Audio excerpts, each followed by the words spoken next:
En esta sesión vamos a responder a una serie de cuestiones que nos han planteado en relación con el fracaso de la felicidad y en relación con aspectos muy actuales, con una serie de cuestiones que tienen que ver con un hecho del que no se habla mucho, a pesar de ser muy frecuente y de ser muy delicado y muy preocupante, y es el uso que se hace de la medicina en la organización de la sociedad del siglo XXI. Este es un tema muy delicado del que me han hecho muchas preguntas y aquí vamos a tratar de, agrupando esa serie de preguntas, tratar de dar una respuesta. Tradicionalmente siempre se ha dicho que la conducta humana se manipula a través del poder, a través de la justicia, a través del conocimiento, a través de la ignorancia, pero también se puede manipular y gestionar a través de la medicina, a través del uso de la medicina. Y esto resulta mucho más inquietante, no solo porque a lo largo del siglo XIX comienzan a aparecer en la literatura las primeras manifestaciones de tratamientos médicos deliberadamente utilizados en contra de seres humanos para controlarlos y manipularlos, léase por ejemplo la obra del dramaturgo alemán Georg Büchner-Woyzeck, sino porque a veces, cuando suponemos que esto se ha superado, volvemos a encontrarnos de nuevo con ello. El debate acerca de si el uso de las vacunas durante la pandemia fue o no un intento de gestionar a través de la medicina la salud de los seres humanos y también su libertad, es un debate que sigue abierto por parte de muchas personas. Yo no dispongo de conocimientos para pronunciarme sobre ello, pero es evidente que el papel de la medicina no se limita exclusivamente a curar las enfermedades, sino también a estar en manos de poderes de diferente naturaleza, naturalmente políticos, que hacen de la medicina algo más que lo que comúnmente creemos que la medicina es. Entonces, ya adelanto que el próximo viernes 24 de abril estamos en el Ateneo Jovellanos de Gijón para presentar este libro y para hablar de salud y de salud mental, concretamente. Hablar de salud mental es una forma metonímica de hablar de salud, porque la mente forma parte del cuerpo. No es que la mente esté por una parte y el cuerpo por otra. La salud mental es una parte determinada de la salud, en definitiva. Es como hablar de salud cordial y pensar en el corazón, o hablar de salud renal, es decir, hablamos de una salud corporal. El 24 de abril, viernes a las 7 de la tarde, estamos en el Ateneo Jovellanos de Gijón con una psicóloga, con la psicóloga Esther Blanco García, de la Clínica de Psicoterapia y Personalidad Persum de Oviedo. Pero estamos en Gijón, en el Ateneo Jovellanos de Gijón a las 7 de la tarde, el viernes 24 de abril. Y ahí presentaremos este libro, acompañados de Esther Blanco García, y hablaremos de literatura, de salud mental, particularmente de cómo la literatura puede ayudar a resolver problemas psicológicos y hasta qué punto la lectura de obras literarias a través de una logoterapia, a través del uso de las palabras, naturalmente gestionado todo ello por un profesional de la salud, por un profesional de la psicología, puede ayudar a superar muchos problemas que caracterizan sobre todo la vida de los seres humanos y de los seres humanos más jóvenes, no solo de los jóvenes, porque los problemas psicológicos afectan a cualquier etapa de nuestra vida, pero es cierto que podemos tener razones para sospechar que vivimos en una sociedad que pretende convertirnos a todos en enfermos mentales. Y eso es un gran problema. Es un gran problema porque de la medicina esperamos la curación de las enfermedades, no el crecimiento industrial de las patologías. Y cuando la medicina se utiliza para diagnosticar industrialmente enfermedades mentales, tal vez el problema no solo está en los seres humanos, sino también en el uso que se hace de excesivos diagnósticos. Vamos a hablar de estas y otras cuestiones en esa sesión, en esa presentación del viernes 24 de abril en el Ateneo Jovellanos de Gijón a las 7 de la tarde con Esther Blanco García. Pero fíjense, voy a recoger aquí una serie de preguntas que me han hecho en los últimos tiempos y las he agrupado bajo el tema relacionado con la salud y el trabajo. Y la salud y el trabajo, que están estrechamente relacionados entre sí. Salud trabajo y formación. Es un triángulo donde no es posible prescindir de ninguno de los elementos de la terna. Claro, una persona en cierto momento me hace una pregunta a partir de la lectura de lo que se dice aquí, en El fracaso de la felicidad, donde hablo en parte de mi familia, y me dice el que me pregunta: cuando usted en su libro El fracaso de la felicidad habla de sus antepasados mineros, y aquí vamos a volver a la mina, a hablar de la mina, no ir a la mina, ¿cree que hoy se vive peor en el trabajo que entonces o simplemente de otra manera? Vamos a ver, cuando hablamos de trabajo tenemos que concretar de qué trabajo hablamos, porque no es lo mismo picar carbón en la mina a 500 o 1000 metros bajo tierra, pescar bacalao en Terranova, como he dicho tantas veces, o dar clase en una universidad. Es que son trabajos muy diferentes, son trabajos enormemente diferentes. Mis antepasados, por parte de padre, que proceden de la cuenca minera de Asturias, de la cuenca del Nalón, de Sotrondio, Santa Bárbara, todo lo que es la cuenca minera, evidentemente supieron lo que es la silicosis, supieron lo que es trabajar en la mina, y los hombres mineros y las mujeres limpiando el carbón en el Nalón, en el río Nalón. Quiero decir que eran unas condiciones laborales que hoy realmente ni nos imaginamos. Y no nos imaginamos ya muchos de los miembros de mi generación que hemos visto la mina desde fuera, es decir, no hemos visto nada, ni mucho menos las personas que ya han nacido en el siglo XXI, donde para ellos esto es, en el mejor de los casos, historia que prácticamente ya no cuenta nadie, porque nadie habla de estos hechos. De tal manera que se vive peor en el trabajo, depende de qué trabajo. Hay una característica de nuestra sociedad, que es la ociosidad permanente. Hoy día la gente vive en la ociosidad permanente. El incremento de la jubilación, el incremento del parasitismo social más o menos consciente, y el hecho de que la gente no sepa ni siquiera plantar un tomate, en la mayor parte de los casos. Hay incluso personas que ni siquiera saben cómo comprar en una pescadería 1 kilo de salmón, ¿no?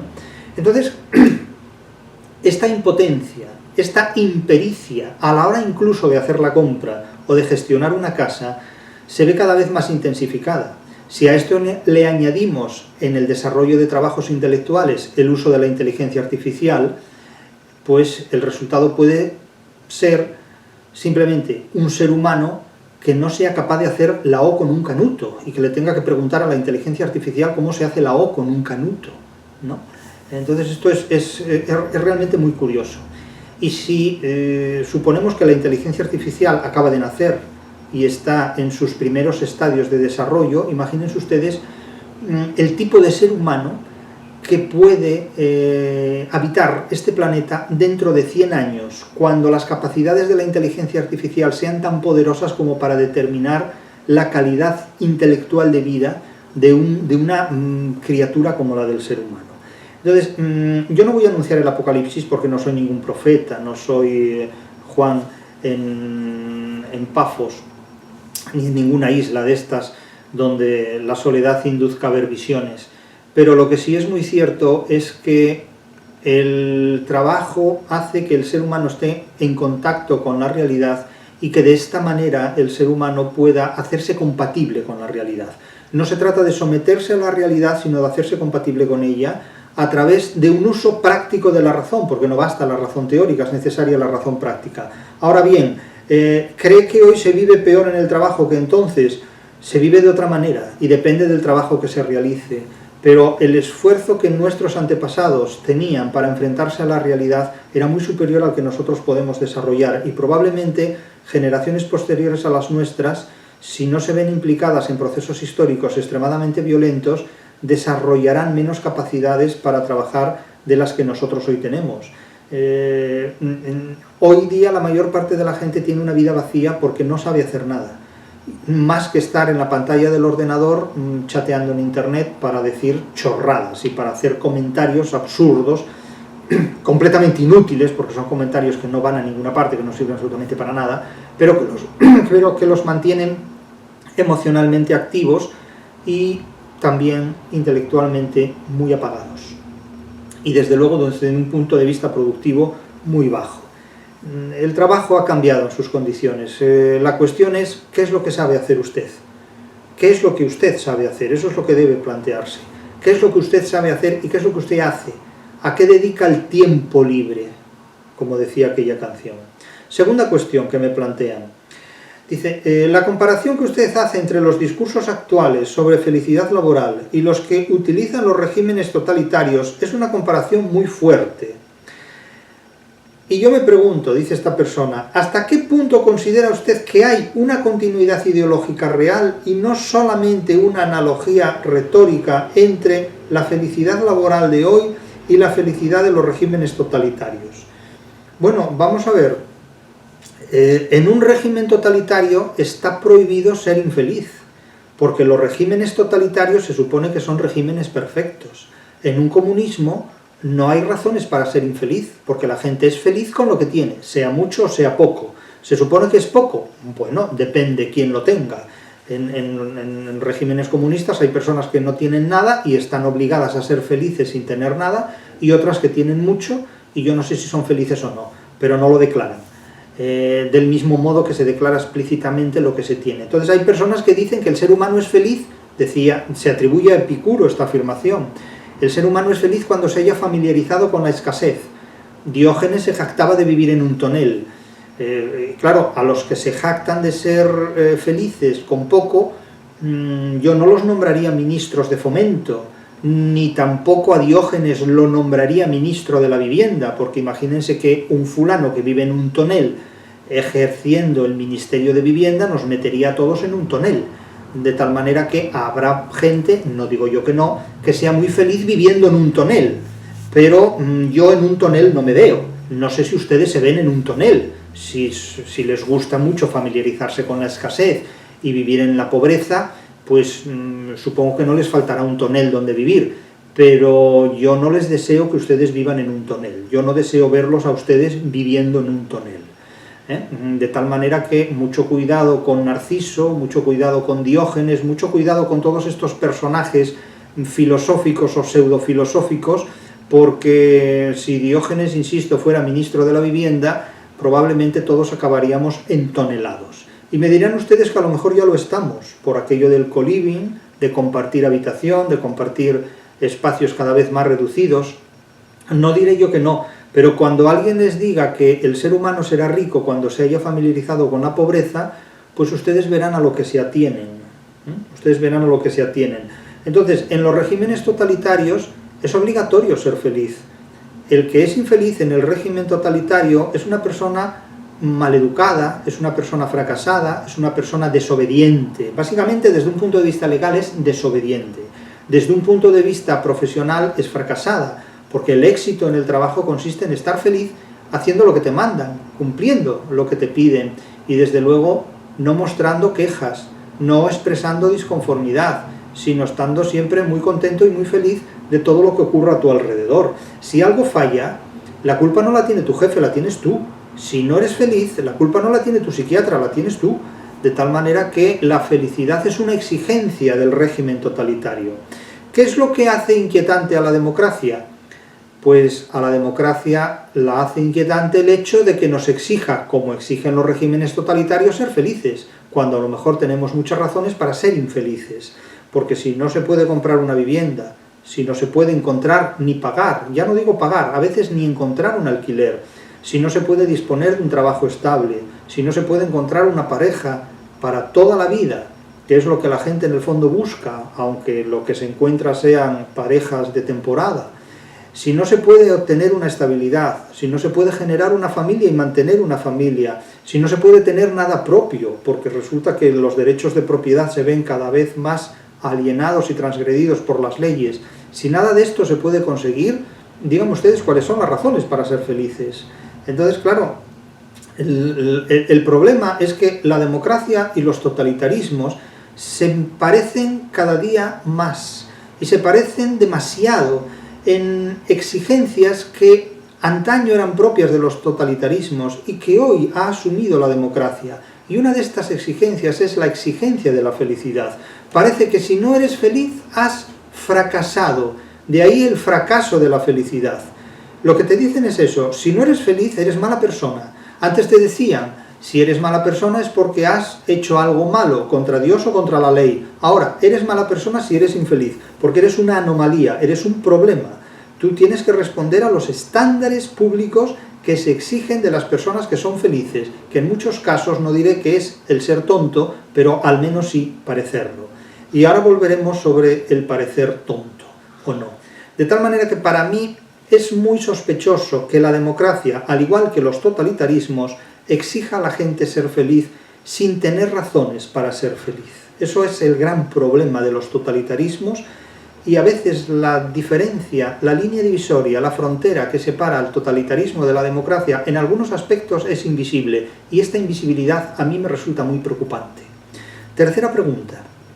Volvemos a la mina, volvemos a la minería, porque claro, en el capítulo de este libro donde se habla del trabajo y de la felicidad, se alude, sin citarla, pero se alude a ella porque es el contenido, y ustedes la encuentran en internet, no hace falta citarla porque la tienen en internet, la canción de Soy minero.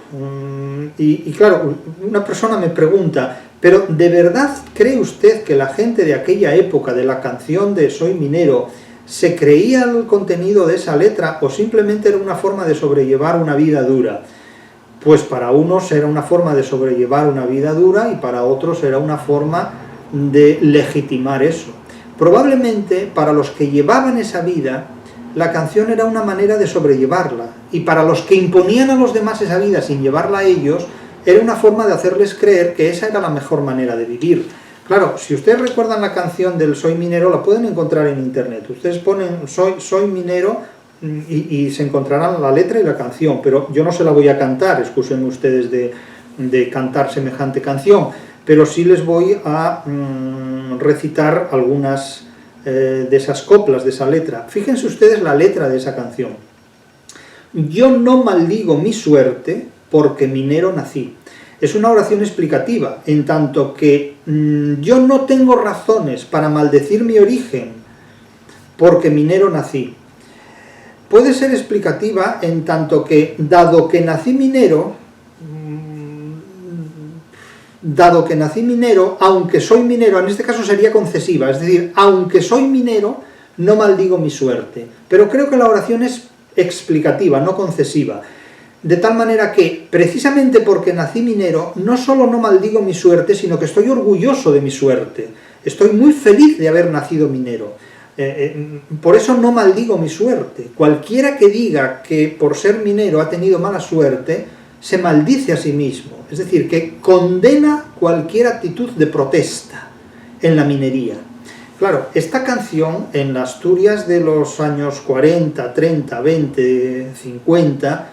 era incomprensible completamente, porque la minería era un trabajo durísimo, de tal manera que el yo no maldigo mi suerte porque minero nací, y aunque, aquí sí viene la concesión, y aunque me ronde la muerte, no tengo miedo a morir, es decir, que se antepone la valentía y la prestancia, la arrogancia, por ser minero, de tal manera que lejos de ser una adversidad en la vida, es una declaración y una demostración de fortuna y de superioridad en el ejercicio de esta vida. Es un acto de valentía, no una degradación. No me da envidia el dinero. Fíjense qué mensaje tan profundamente diogénico, tan profundamente decir, puedo vivir en un tonel, porque el ser humano será rico cuando se haya familiarizado con la pobreza. Aquí hay una declaración explícita de que el dinero no llega a las manos del minero, de que el minero gana poco dinero y no simplemente un pareado. No me da envidia el dinero, porque de orgullo me llena ser el mejor barrenero de toda Sierra Morena. A mí me resulta muy difícil que esta canción hubiera tenido origen en Asturias, en la minería de Asturias. En la minería de Asturias había una tonada asturiana que cantaban personas singulares, como eran cantores se llamaban, cantores, los cantores de la tonada, y tengo que mencionar nombres como el Tordín o Gerardo Iglesias, Gerardo Orbiz Iglesias, por decir los apellidos completos. Gerardo Orbiz Iglesias era un cantor de tonada asturiana, era un cantor, aquí se llamaban cantores.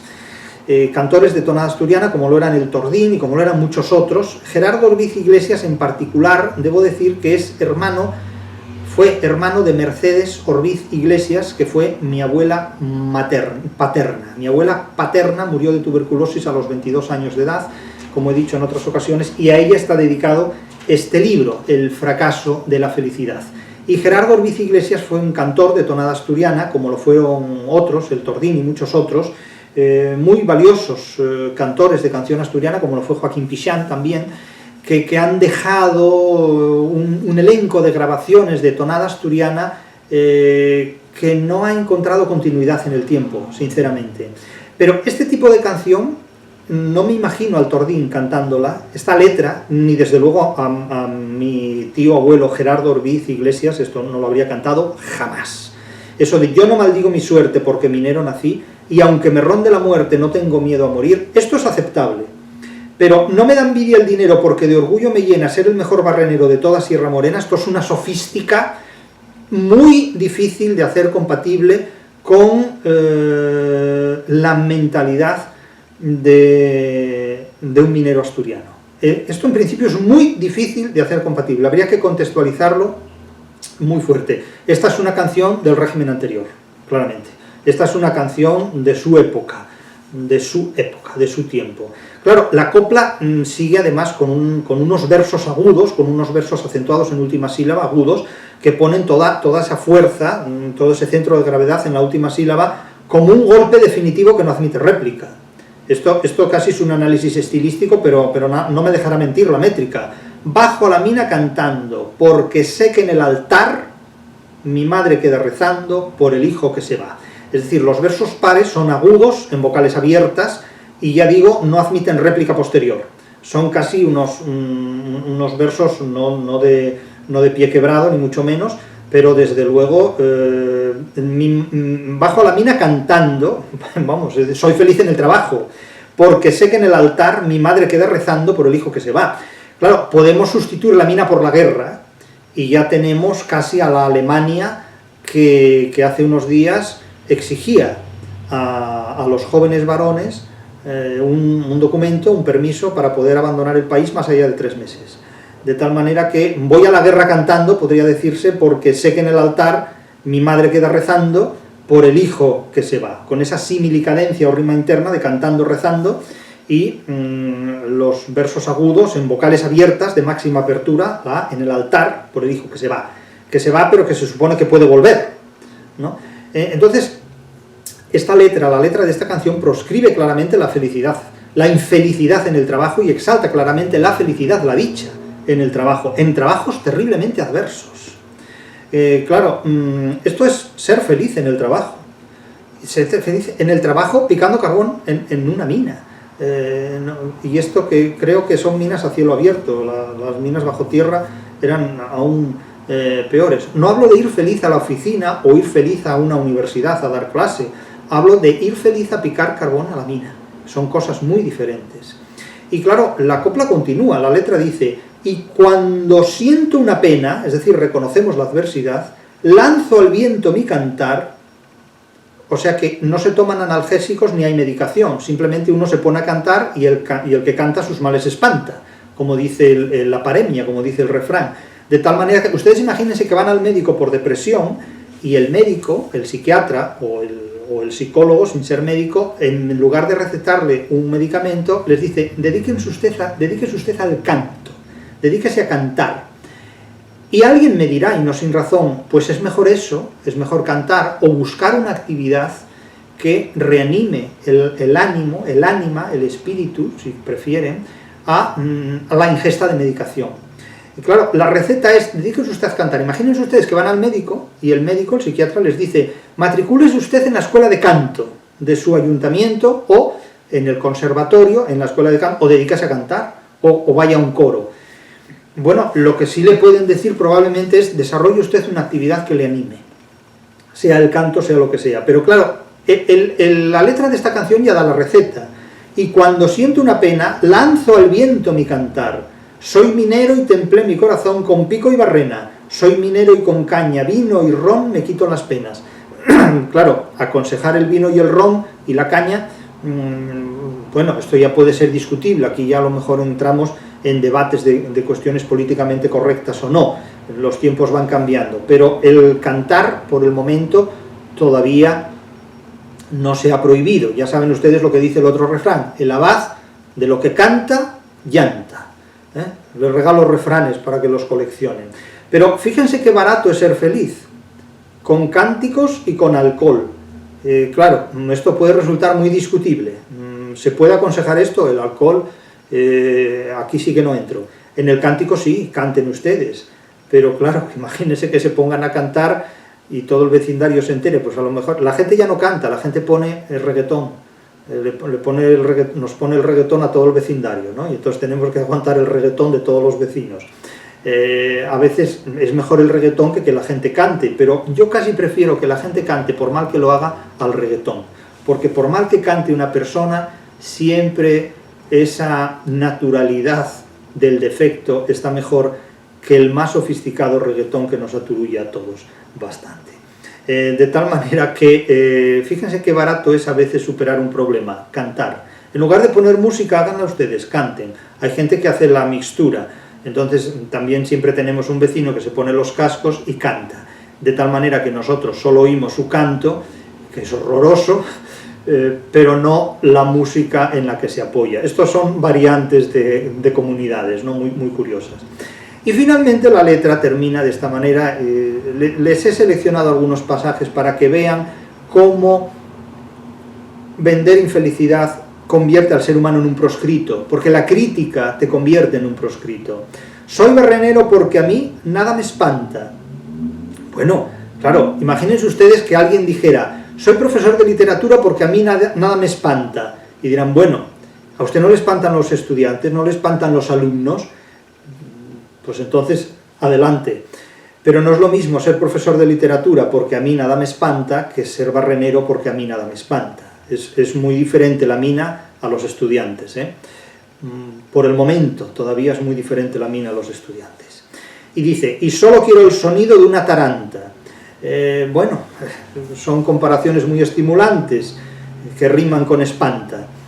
Compañero, dale al marro pa' cantar mientras garbillo, que al compás del marro quiero repetirle al mundo entero: yo soy minero. Es decir, es una jactancia, es un epifonema final, es un acumen, donde como yo soy minero no tengo problemas, y hago de la fortuna que tengo, que es la que tengo y no otra, hago, digamos, la solución a todos los problemas de la vida.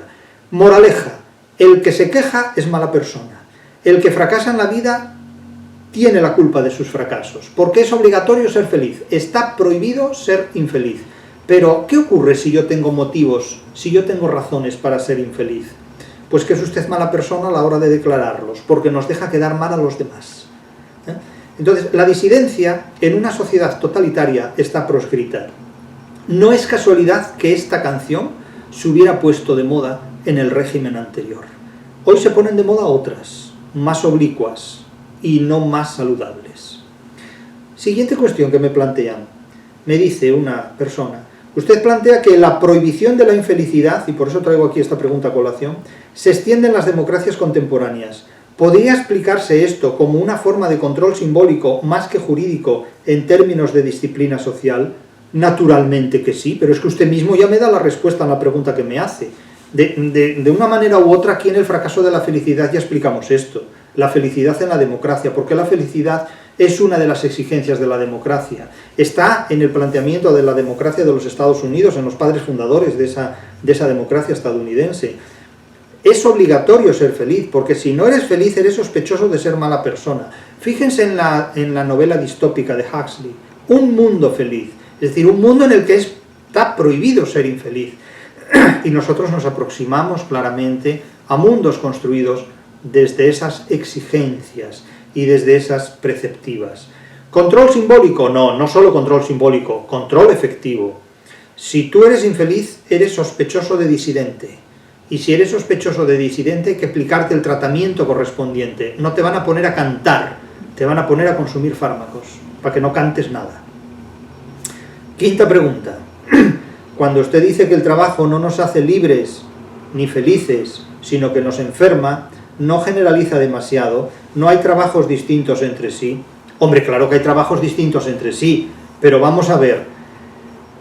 Trabajar no rejuvenece, trabajar da dinero, trabajar resuelve unos problemas pero genera otros. El trabajo es el pacto que uno tiene que hacer con la realidad para poder sobrevivir. Incluso hasta los ricos tienen que trabajar. Es muy difícil vivir sin trabajar, realmente muy difícil. Ni siquiera los ricos pueden permitirse vivir sin trabajar. Entonces, el objetivo del trabajo no es proporcionar la libertad al ser humano, es proporcionar medios para comprarla, el dinero. El objetivo del trabajo no es hacer feliz al ser humano, es ganar dinero y que el ser humano, a través del trabajo, pueda hacerse compatible con la realidad.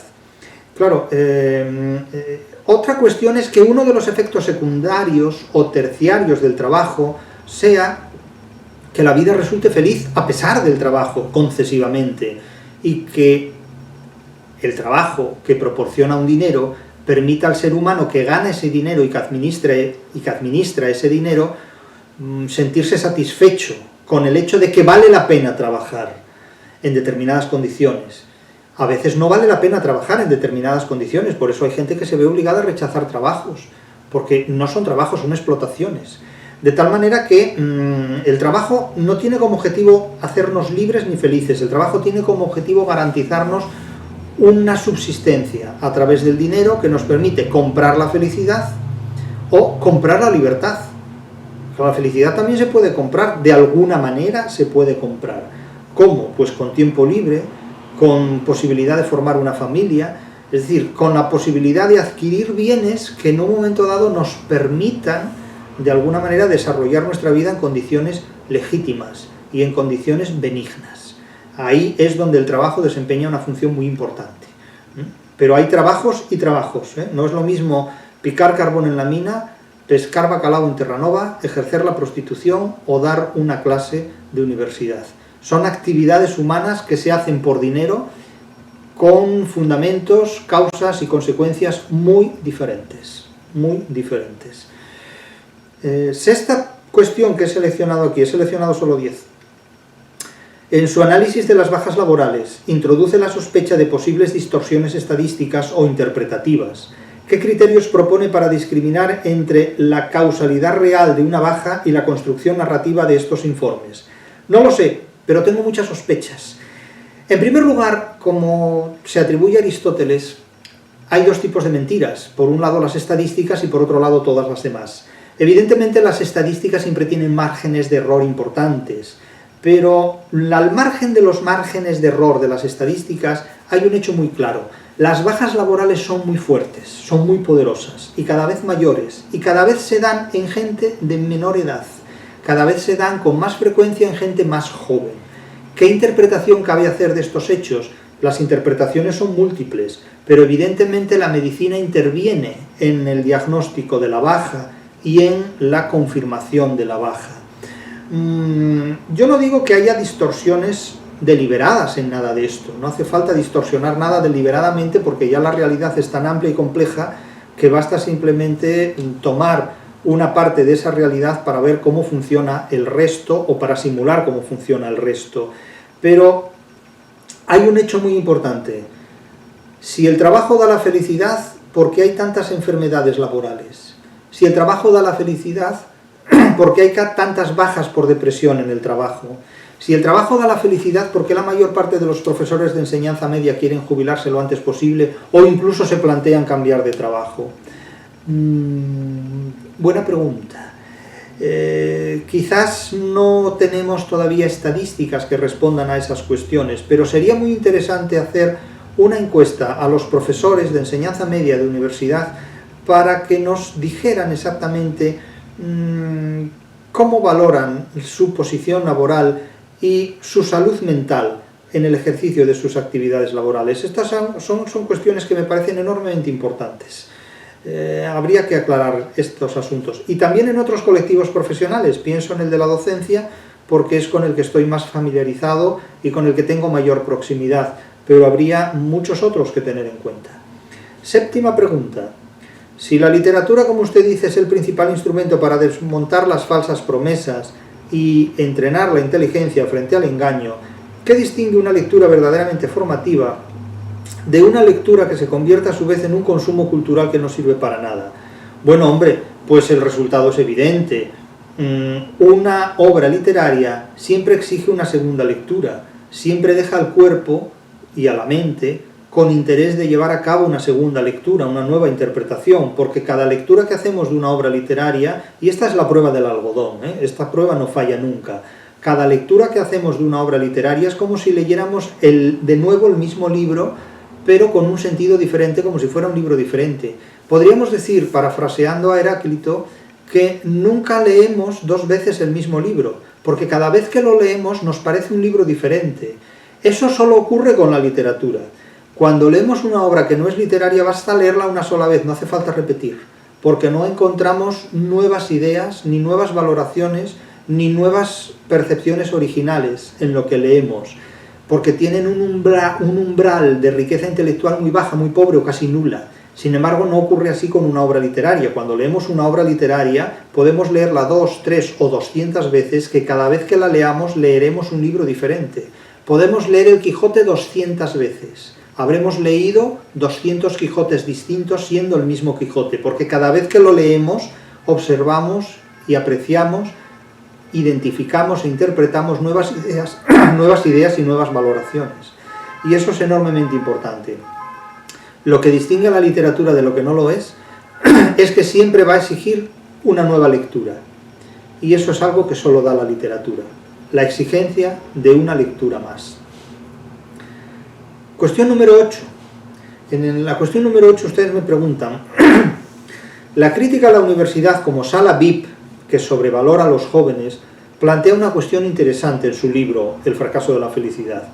¿Considera usted que hay una desconexión estructural entre formación académica y mercado laboral, o es más bien un problema de expectativas individuales? Bueno, las dos cosas. Las expectativas, al ser individuales, dependen de cada persona y tienen que ajustarse a la realidad para alcanzar precisión y no dar lugar a equivocaciones y fracasos. Por lo tanto, conviene que las expectativas personales estén bien afinadas. ¿Quién permite afinar esas expectativas? La educación que recibimos de nuestros padres, de nuestra familia, de nuestro contexto social y de nuestro contexto universitario y educativo más amplio, que son las familias en las que nos movemos. Claro, cuando esas familias se rompen, viven en terceros mundos semánticos, en un tercer mundo semántico o en algo así, me hace gracia lo de desconexión estructural, porque ¿cuál es la diferencia entre la desconexión y la desconexión estructural? ¿No? Es decir, hay una ruptura entre formación académica y mercado laboral, depende de la formación académica que usted haya recibido. Claro, si usted interpreta la literatura leyendo a Platón, hay una desconexión de 25 siglos. Porque la interpretación de Platón sobre la literatura es de un anacronismo medible en 25 siglos. Ahora, claro, si usted interpreta la economía en términos aristotélicos, pues también encontrará una diferencia de 25 siglos. Claro, hay que estudiar las cuestiones actuales desde exigencias y criterios actuales, lo cual no implica negar la historia, pero sí jerarquizarla. En este punto, evidentemente, la universidad, a mi juicio, está muy desactualizada y está muy desjerarquizada desde el punto de vista de la catalogación del valor de los conocimientos. La universidad es una institución que está ahí y con la que tenemos que contar, pero no es necesariamente la institución más útil desde el punto de vista de la formación laboral del individuo. El éxito de la enseñanza universitaria es un autodidactismo encubierto y en última instancia es el ser humano, es el propio individuo el que debe subsanar las posibles lagunas y limitaciones de su familia biológica, de su familia social, su entorno, y de su familia académica, es decir, la universidad en la que estudie o el colegio en el que se eduque. Todos esos aspectos tienen que contraponerse desde un punto de vista personal. Novena pregunta. Me dice usted que la democracia hoy se parece al totalitarismo. Eso no es exagerado porque seguimos pudiendo votar, seguimos pudiendo hablar, seguimos pudiendo protestar. Sí. ¿Y qué?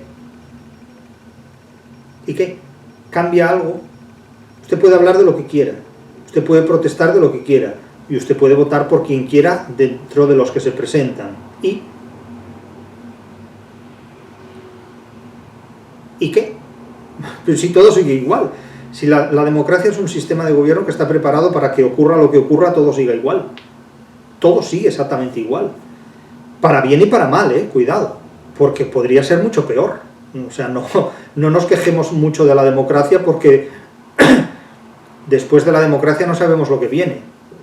Lo que yo observo es que la democracia está en un proceso de metamorfosis que, desde el punto de vista teratogénico, nos conduce a un totalitarismo. Por eso creo que la larva que se está formando es la larva de un totalitarismo, que creo que conservará de la democracia el nombre. Pero ya lo he dicho muchas veces, esto me lo han oído más de una vez. Cada vez que pronunciamos una palabra prohibida, no sabemos si defendemos a la democracia de sus enemigos o a nuestra libertad de los amigos de la democracia. Porque claro, cuando la democracia funciona como un totalitarismo, ya no sabemos si se trata de un totalitarismo que aparenta ser una democracia. Entonces, en esos límites estamos. Federico II de Prusia decía que él había llegado a un pacto tácito con sus súbditos. Ellos decían lo que les daba la gana y él hacía con ellos lo que les daba la gana. De tal manera que Federico II de Prusia no era muy demócrata, pero sí, podemos votar, podemos hablar y podemos protestar. Y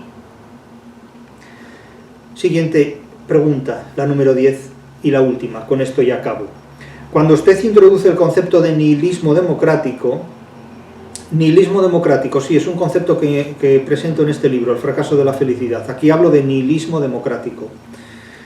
La democracia que conduce a la nada. ¿Lo entiende usted como una fase histórica transitoria o como una deriva irreversible de las democracias liberales avanzadas? Pues no lo sé, porque lo que no sé es en qué va a parar este nihilismo democrático. Yo sé en qué estamos actualmente. Yo puedo hacer un diagnóstico, no un pronóstico, porque no soy profeta, no pronostico, no soy agorero, no sé en qué va a desembocar esta situación. Lo que sí sé es que nuestra situación actual es la de un nihilismo democrático. Nadie cree en lo que hace, pero todo el mundo finge hacerlo por si acaso. Porque no hay otra cosa que sepamos hacer. No tenemos otra partitura delante que no sea la partitura de la democracia. Ahora, eso sí, no creemos en la música que interpretamos, porque sabemos que esto no resuelve nuestros problemas. Sabemos que la democracia se enfrenta a problemas de salud mental que la propia democracia no puede resolver. Sabemos que la democracia se enfrenta a problemas de guerra y de paz que, lejos de resolver, incluso incrementan muchos aspectos. La democracia se enfrenta a problemas económicos de miseria, pobreza y riqueza que, lejos de igualar a la población entre sí, la hacen cada vez más distante y diferente en recursos, posibilidades, métodos, objetos, ambiciones e incluso también en sus posibilidades intelectuales a la hora de resolver sus propios problemas. Nuestra sociedad se divide en dos grupos, los que gestionan y los que obedecen, porque no tienen recursos para autogestionarse a sí mismos. Y evidentemente nos queda esa asignatura pendiente. ¿Qué papel desempeña la medicina hoy en los sistemas educativos? Porque hay muchos problemas que tienen una solución educativa a los que se les da una solución médica. Y hay muchos problemas que exigen una solución legal en los tribunales de justicia y a los que se da una solución médica, porque en lugar de enviar esas personas al juez, se los envía al psiquiatra. Y en lugar de que determinados profesores resuelvan problemas de salud que no existen en muchos niños, los envían al psiquiatra, inventando para esos niños problemas de salud. Yo doy un consejo a los más jovencitos. Si son inteligentes, disimulen su inteligencia, porque en los tiempos que corren, las personas inteligentes son peligrosas y conviene desactivarlas lo antes posible. Decía Gloria Fuertes, una gran persona, Gloria Fuertes, decía: hay que ser muy lista para saber hacerse la tonta. Eso lo decía Gloria Fuertes, y puede parecer una obviedad, y de hecho es una obviedad, pero no todo el mundo es capaz de asumir determinadas obviedades en determinados contextos. Y subrayo aquí estas palabras de Gloria Fuertes: hay que ser muy lista para saber hacerse la tonta. Cervantes lo decía del mismo modo, con otras palabras, en boca de un personaje del Persiles: la disimulación es provechosa. Si ustedes son jovencitos, son adolescentes y son niños y son inteligentes, disimulen su inteligencia, porque la insignificancia es lo que te permite sobrevivir cuando eres más vulnerable en la vida. La insignificancia es lo que te permite sobrevivir cuando eres más vulnerable en la vida. Si ustedes son jóvenes inteligentes, si son niños e inteligentes, disimúlenlo, háganse los tontos, porque si alguien descubre que ustedes son prematuramente inteligentes, tratará de abortar esa inteligencia para que no funcione. Si son inteligentes, disimúlenlo. La disimulación es provechosa. Cervantes, el Persiles. Hay que ser muy inteligente para saber hacerse la tonta. Hay que ser muy lista para saber hacerse la tonta. Gloria Fuertes. El fracaso de la felicidad. De estas cuestiones hablaremos el viernes 24 de abril a las 7 de la tarde en el Ateneo Jovellanos de Gijón, en conversación con Esther Blanco García, la directora de la Clínica de Psicoterapia y Personalidad Persum de Oviedo. Hablaremos en Gijón, Ateneo Jovellanos, sobre el fracaso de la felicidad.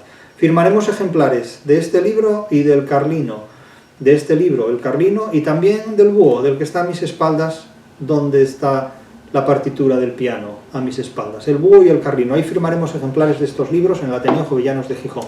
Nos vemos en unos días.